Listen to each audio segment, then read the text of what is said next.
میں ایک پاکستانی جاسوس دلی میں انٹیلیجنس ایجنسی کی جیل توڑ کر قید سے ہوا فرار۔ سرفروشی، جاسوسی اور فرار پر مبنی سنیے میری لاسوال سنسنی خیز سچی داستان۔ جاسوس۔ شام 6 بجے کے قریب میں رکشہ لے کے چل پڑا اور ایک دوسرے شراب خانے میں داخل ہو گیا۔ اس شراب خانے میں میں نے فوجیوں کی خاصی تعداد دیکھی۔ سکھ ہو اور شراب پی رہا ہو تو اس سے کوئی بات اگلوانا زیادہ آسان ہوتا ہے، اور پھر پنجابی زبان بھی ان کے قریب ہونے کا بہت بڑا ذریعہ ہے۔ یہاں سستی قسم کی شراب مہیا تھی، میں نے اسی کی بوتل منگوا لی۔ کوئی خالی میز نہ تھی، لہٰذا ایک ٹیبل پر جہاں 4 سکھ بیٹھے ہوئے تھے، میں نے خالی کرسی کی طرف اشارہ کرتے ہوئے پنجابی میں پوچھا کہ اگر اجازت ہو تو بیٹھ جاؤں۔ 2-3 سکھ بیک وقت بولے جم بیٹھو جی، اور میں چند منٹوں میں ان کے ساتھ گھل مل گیا۔ پنجابی زبان نے ہمیں بہت بے جلد بے تکلف کر دیا۔ میں نے 2 مزید بوتلوں کا آرڈر دے دیا۔ انہوں نے بہت انکار کیا اور کہا کہ آپ ہمارے مہمان ہیں، لیکن میں نے 2 بوتلوں کا آرڈر دے ہی دیا۔ میں نے مختصراً انہیں بتایا کہ میں بمبئی سے کس کام کے لیے یہاں آیا ہوں، اور ساتھ ہی انہیں یہ بھی بتا دیا کہ میں پنجاب کی چوپڑا فیملی سے ہوں اور میری مادری زبان پنجابی ہے، اور ہم دراصل لدھیانہ کے رہنے والے ہیں۔ در حقیقت میرا نانیحال بھی تقسیم ہند سے قبل لدھیانہ میں رہتا تھا، اور میں نے لدھیانہ کے محلوں اور سڑکوں کے نام یاد کر لیے تھے۔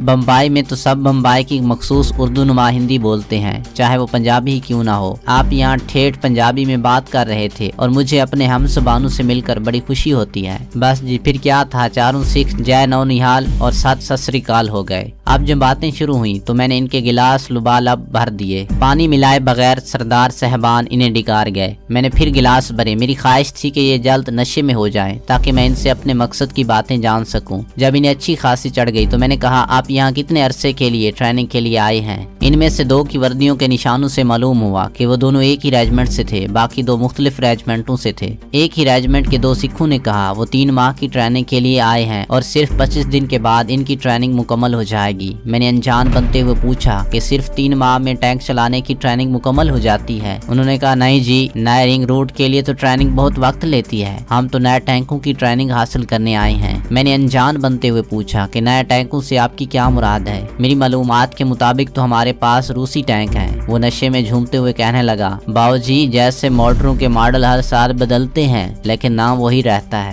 اسی طرح سال 2 سال بعد نئے قسم کے ٹینک بن جاتے ہیں۔ میں نے کہا ہمارے پاس تو روسی ٹی ٹینک ہیں۔ وہ کہنے لگا بے شک ہمارے پاس ٹی سیریز کے ٹینک ہیں، اور اب نئے ٹی سیریز کے ٹینک آئے ہیں۔ شراب کے نشے میں اس نے ٹی سیریز کے نئے ٹینکوں کے نمبر بھی بتا دیے۔ میں نے فوراً ہی یہ نمبر ذہن میں محفوظ کیے اور گفتگو جاری رکھتے ہوئے پوچھا کہ آپ کیا ٹریننگ ختم کر کے اپنے ریجمنٹل سینٹر میں جائیں گے یا چھٹی پر گھر جائیں گے؟ جواب آیا کہ پہلے ریجمنٹل سینٹر میں جائیں گے اور پھر وہاں سے جہاں ریجمنٹ ڈپلائے ہوگی۔ میں نے کہا سردار جی، چاہے کا کاروباری آدمی ہوں، مجھے آپ کی بات کی سمجھ ہی نہیں آئی۔ میں خود کو بھی نشے میں چور ثابت کرنے کی کوشش کر رہا تھا تاکہ میرا کوئی سوال انہیں شک میں نہ ڈال دے۔ اسی سکھ نے کہا، بھولے بادشاہو، ہر انفینٹری ڈویژن کے ساتھ 1-2 ٹینک ریجمنٹس ہوتی ہیں۔ جن انفینٹری ڈویژن کے ساتھ ہماری ریجمنٹ منسلک ہے وہ فاضلہ ہیڈ ورکس کے قریب ہے۔ اس نے مزید سمجھاتے ہوئے کہا کہ آرٹلری والے پہلے ہمارا راستہ صاف کرتے ہیں، پھر کبھی ہم ٹینک والے آگے اور انفینٹری پیچھے، اور کبھی انفینٹری والے آگے اور ہم پیچھے، یوں دشمن کی صفوں میں گھس جاتے ہیں۔ یوں میں نے باقی تینوں سے بھی اچھی خاصی معلومات حاصل کی کہ T-57 کے علاوہ اس سیریز کے جدید روسی ٹینک اور فرانسیسی AMX-13 اور PT-76 ٹینک بھی مغربی پاکستان کے بارڈر پر متعین انفینٹری ڈویژن کے ساتھ منسلک ہیں۔ جو تفصیلات میں نے حاصل کی وہ باوجہ میں یہاں بیان نہیں کر سکتا۔ بہرحال بہت کارآمد معلومات حاصل ہوئی۔ میں نے ان کے کھانے کا آرڈر دے دیا اور رات 11:30 بجے ہم اگلے روز پھر ملنے کا وعدہ کر کے اپنی اپنی راہ پر چل دیے۔ میں نے ہوٹل پہنچ کر ان سب اہم اطلاعات کو اپنے کوڈ میں درج کر لیا۔ یہ میری پہلی کامیابی تھی اور میں بہت خوش تھا۔ اگلی شام مزید معلومات حاصل کرنے کا پروگرام بنا کے سو گیا۔ میں چاہتا تھا کہ اپنی پہلی مفصل رپورٹ ایسی بھیجوں کہ میرے سینئرز خوشی سے اچھل پڑیں۔ اگلی صبح جب میں نے گزشتہ رات کی معلومات کا دوبارہ جائزہ لیا تو مجھے یہ محسوس ہوا کہ یہ کامیابی بہت معمولی تھی۔ میں اب تک صرف 3 ٹینک ریجمنٹوں کے متعلق جان سکا تھا۔ اول تو مجھے ان شرابی سکھوں سے حاصل شدہ معلومات کا موازنہ کرنا تھا تاکہ میری رپورٹ شک و شبہ سے بالاتر ہو، اور اس کے علاوہ سب سے اہم بات یہ تھی کہ مجھے نہ صرف ان ریجمنٹوں کے متعلق معلومات حاصل کرنی تھی جو 71 کی جنگ کے بعد یہاں سے ٹریننگ حاصل کر کے جا چکی تھی، بلکہ ان تینوں ریجمنٹس کے علاوہ وہاں جو دوسری ریجمنٹس ٹریننگ لے رہی تھیں